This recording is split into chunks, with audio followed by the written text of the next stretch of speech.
Pour aborder ce sujet, je vous propose de nous pencher sur le mythe grec de Tirésias. Il en existe plusieurs versions. Celle d'Ovide raconte que Tirésias, fils d'Émérès et de la nymphe Chariclo, se promenait un jour sur le mont Cithéron lorsqu'il découvrit deux serpents entrelacés en plein accouplement. Le jeune homme se mit alors à les frapper de son bâton afin de les séparer. Immédiatement, il fut transformé en femme. 7 années plus tard, au cours d'une promenade, il tombe sur ce même couple de serpents et agit de la même façon que la fois précédente. Il fut de nouveau transformé, cette fois en homme. Rendu célèbre par son vécu d'homme, puis de femme, puis d'homme, il fut ensuite sollicité par Zeus et Héra pour les départager lors d'un débat mouvementé entre eux, portant sur le plaisir ressenti durant l'union sexuelle, respectivement par l'homme et la femme. Zeus affirmait que le plaisir féminin était supérieur à celui de l'homme, tandis que son épouse soutenait le contraire. Fort de sa double expérience, Tirésias répond sans hésiter que la jouissance d'amour de la femme est 9 fois celle de l'homme.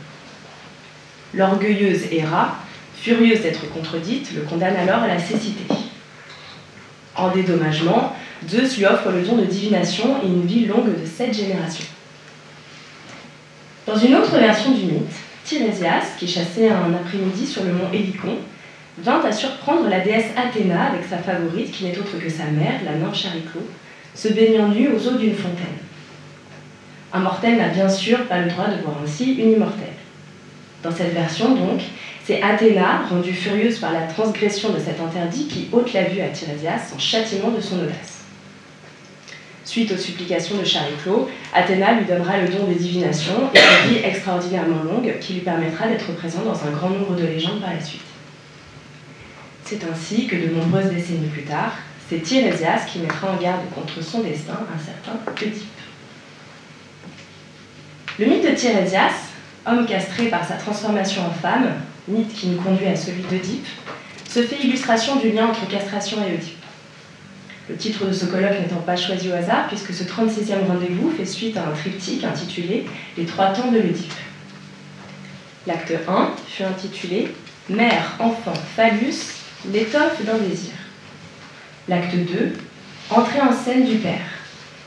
Et l'acte 3 « La sortie de l'Oedipe, symptôme ou désir, il faut choisir ». Pour en savoir davantage, je vous invite à consulter et à vous offrir la revue de psychanalyse et de clinique médicale du RPH que vous pouvez trouver au fond de la salle. Les notions d'Oedipe, de castration et de pénichnade sont en effet complètement intriquées. Tout comme l'Oedipe, le rapport de l'être à la castration est fondateur et déterminant d'un point de vue structurel. À l'université, on nous présente traditionnellement le parcours de l'être comme ceci. L'enfant naît, il grandit, découvre la différence des sexes et ainsi l'angoisse de castration pour les garçons, le pénichnade pour les filles, passe par le complexe d'Oedipe, et voilà. La réalité clinique semble plus nuancée. Dans les faits, il semblerait que ni l'Oedipe, et ce fut le sujet de notre précédent colloque, ni la castration ne soient dépassées aussi facilement. Alors que faire? Comment opérer face aux patients et aux psychanalysants qui viennent nous voir, avec leurs souffrances et leurs symptômes? Il est remarquable qu'en psychanalyse, le mot castration soit généralement associé à d'autres termes qui auraient vocation à le préciser. Angoisse, menace, complexe, déni et symbolique. Le mot castration résonne ainsi de façon terrible dans notre imagination. Pourtant, en psychanalyse, la castration est une bonne chose, elle est même nécessaire.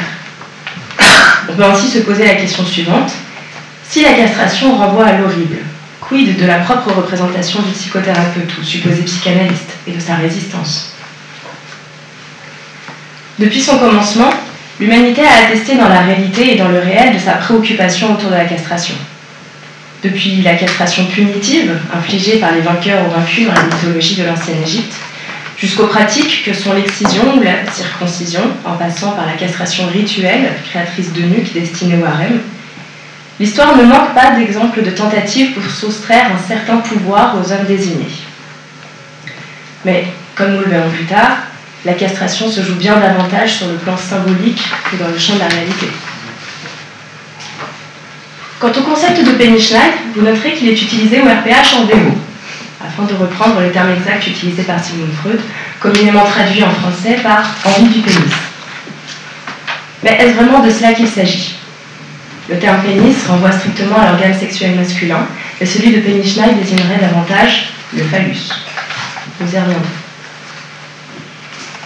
Si l'apparition du concept de castration dans l'œuvre de Freud se fait en 1900, dans l'interprétation des rêves, c'est surtout le cas du petit Hans qui indiquera au grand homme qu'il se joue quelque chose d'important de ce côté. André Green, en 1995, s'appuyant sur ce fameux cas, pointe une possibilité de théorie sexuelle infantile consolatrice face à la castration. En effet, si le petit garçon a peur qu'on le prive de son membre, il entretient néanmoins l'espoir qu'on le lui prenne pour le remplacer par un autre beaucoup plus conséquent.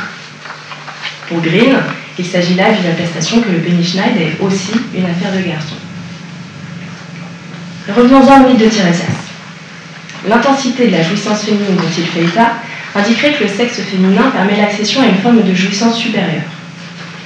Ceci n'est pas sans nous évoquer le cas du président Schroeder, dont le délire a pour thème dominant l'émasculation, sa transformation en femme devant lui permettre de devenir l'épouse de Dieu et de créer par là même une nouvelle race d'hommes. Dans son cas, la castration semble n'être ni sujette au refoulement, ni source d'angoisse, mais au contraire désirée par le moi.